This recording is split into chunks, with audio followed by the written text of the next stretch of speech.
Tools ini mungkin terlihat sederhana dan jarang digunakan, akan tetapi kita wajib memilikinya. Seperti apa proses pembuatannya? Yuk kita simak videonya sampai selesai. Kita akan membuat jig yang akan kita gunakan untuk melakukan pemotongan melingkar dengan menggunakan mesin trimmer. Bahan yang kita gunakan adalah potongan melamin dengan ketebalan 9 mm, atau teman-teman juga bisa menggunakan bahan alternatif lain. Kemudian kita rip cut sesuai dengan diameter pad dari trimmer kita.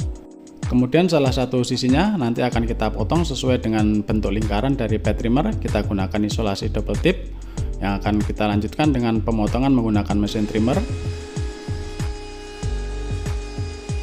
Diameter lubang tengah dari pad trimmer berukuran 35 mm, dan kebetulan sesuai dengan ukuran dari mata bor engsel sendok, kita menggunakan ukuran 35 mm untuk melakukan kelubangan bagian tengah dari pad yang akan kita buat. Dilanjutkan dengan membuat lubang baut, kita ikuti penempatannya sesuai dengan pad existing, dan masing-masing lubang kita countersink agar kepala baut benar-benar rata pada permukaan pad. Agar terlihat rapi, lubang tengah dari pad bisa kita rapikan sisinya dengan menggunakan mata trimmer bevel.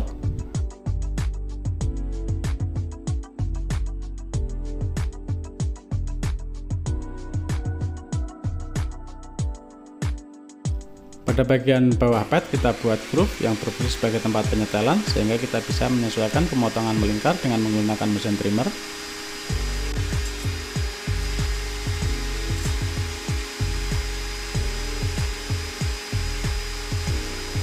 Sistem penyetelan kita bisa menggunakan potongan mika dengan ketebalan sekitar 5 mm. Pada bagian tengah groove kita buat potongan memanjang dengan lebar sekitar 1 cm. Yang berfungsi sebagai akses baut, sehingga baut bisa kita geser-geser sesuai dengan kebutuhan pada saat kita akan melakukan pemotongan melingkar.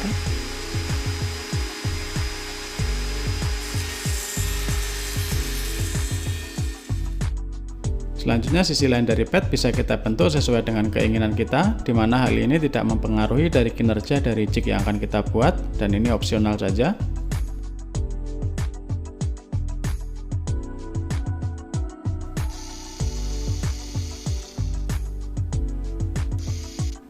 Langkah selanjutnya, pada bagian ujung mika kita buat lubang yang akan berfungsi sebagai tempat baut pengunci.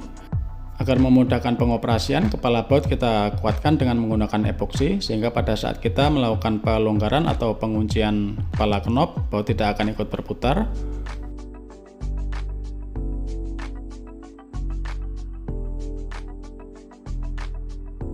Pada sisi ujung lainnya kita buat lubang dengan diameter sekitar 3 mm, kemudian kita pasang paku rivet pada lubang tersebut yang akan berfungsi sebagai as.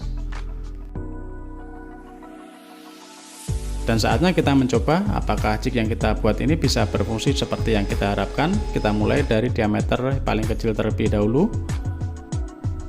Pada pengujian ini sengaja mata trimmer dikeluarkan sedikit sehingga material yang kita uji tidak sampai terpotong, sehingga kita bisa melakukan pengujian secara berulang-ulang pada bidang yang sama, dan tentunya dengan diameter yang berbeda-beda dengan sedikit melakukan perubahan pada posisi penguncinya.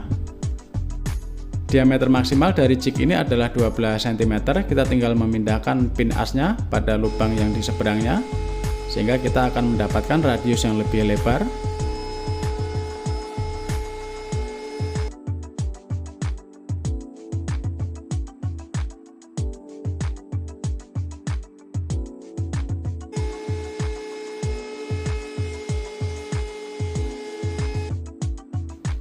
Terima kasih sudah menonton, semoga bermanfaat.